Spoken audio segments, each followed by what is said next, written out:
She's not moving. There's blood everywhere. Sir, you need to stay right here. She is dying. She is going out. Okay. What's that? He's gonna stay. She's gonna die. She's going out.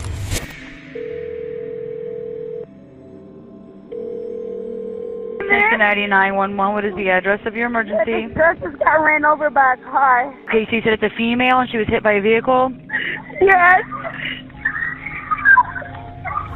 911. What is the address of your emergency? My friend just got run over by a car. In the early morning hours of March 26th, 2017, Cincinnati police officers received multiple emergency calls from 7th Street. Callers reported screaming chaos and a young woman lying motionless in the roadway. When officers arrived, they immediately realized the severity of the situation. An 18-year-old woman was unconscious in the street.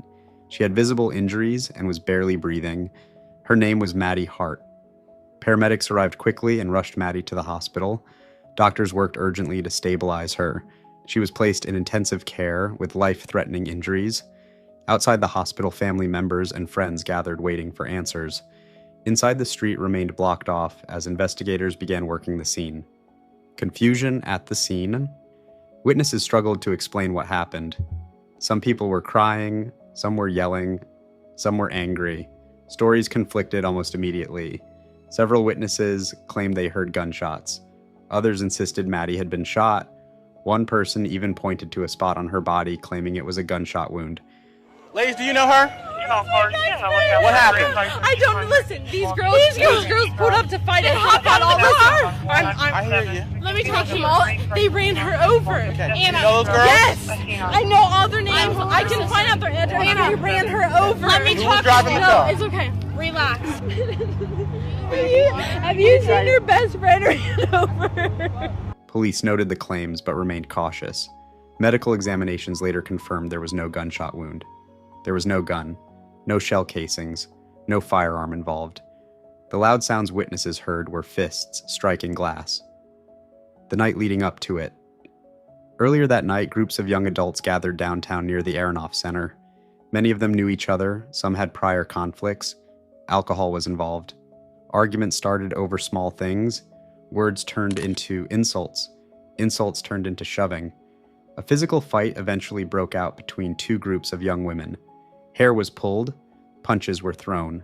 Several people attempted to stop the fight, while others recorded videos. Police were not present at that time. They came here angry. They wanted to fight. This was not random. Police began to connect the dots. As officers interviewed witnesses, patterns began to emerge. Names were repeated. A specific vehicle description kept coming up. Friends of Maddie Hart recognized the people involved. They knew who was driving. They knew where she lived. But before police could locate her, the driver took action. The driver walks in. Approximately 6 hours after the crash, 20-year-old Brianna Benson walked into the Cincinnati Police Department. She turned herself in. She appeared calm. She appeared composed. She handed over information willingly. I have insurance. My license is valid. I did not mean for this to happen. At the time of this interview, Maddie Hart was still alive. Brianna was not handcuffed. She was not under arrest. Detectives wanted to understand her version of events. Brianna explains. Brianna told officers she was downtown because her younger sister Maya called her. Maya said she was being jumped and needed help. Brianna said she rushed downtown immediately. She said she was already anxious. She said she was scared for her sister. When she arrived, things escalated quickly. They opened the door. They pulled my sister out. I tried to break it up. Brianna admitted she fought. She admitted she struck someone. She did not deny being involved. She described the fight as chaotic and confusing. She said it ended and everyone separated. She believed it was over. What Brianna did not expect? Security cameras told a different story. Footage showed Brianna driving in circles around the area multiple times. She did not leave immediately. She did not avoid the group. She parked intentionally. She exited her car. She approached the other group directly. During the fight, Brianna was captured, grabbing Maddie Hart by the hair, pulling her to the ground, striking her repeatedly. This was not self-defense. This was active participation. A small detail with huge consequences. As the fight ended, Brianna Group returned to their vehicle. Before leaving, one person bent down and picked something up from the ground. That item was Maddie Hart car keys. At the time, no one realized how important that detail would become. 9 minutes later, after the initial fight, Brianna dropped people off. Only her cousin remained in the car. According to Brianna, she began driving home. Instead of heading away from downtown, she returned. Footage showed her driving directly back onto 7th Street. The same street, the same location. Brianna later claimed she was lost. Investigators did not believe this. Maddie seized the car. When Maddie Hart saw the vehicle, she believed her keys had been stolen. She was angry. She was emotional. She ran toward the car. She struck the windshield. She shouted. Witnesses mistook the sounds for gunfire. The decision. Brianna told investigators she panicked. She said she thought Maddie had something in her hand. I was scared, I did not know. Did not. She said she put the car in reverse. Experts later testified the tires were turned. Not away, toward. The vehicle struck Maddie Hart. Her body went beneath the car. She was dragged for 88 feet. Brianna did not stop. After leaving the scene, Brianna drove away. She did not call emergency services. She did not return to check. She went to her mother's house. Later, she went to the police station.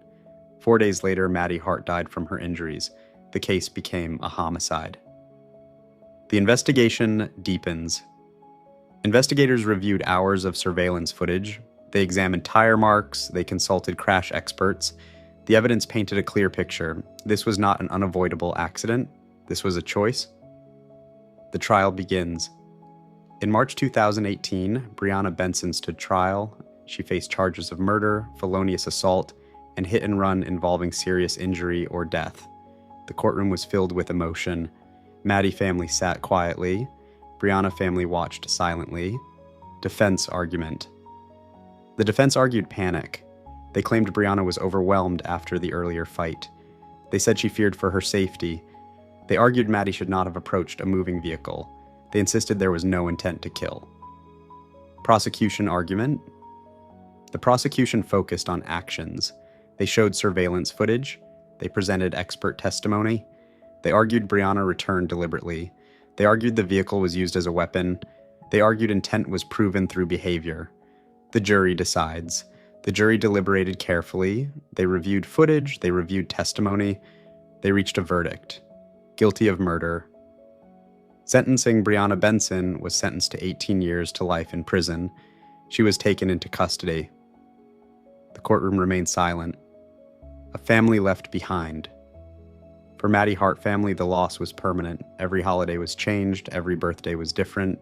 We did not lose her to illness. We lost her to something that never should have happened. A fight. A decision. A moment of anger. A life gone forever. If this story shocked you, take a moment to reflect on how one decision can change lives forever. Cases like this are not just headlines. They are real people, real families, and real loss. If you believe these stories deserve to be told with truth and respect, support the channel. Subscribe for deep, factual true crime stories you won't hear elsewhere. Share this video so Maddie Hart story is never forgotten.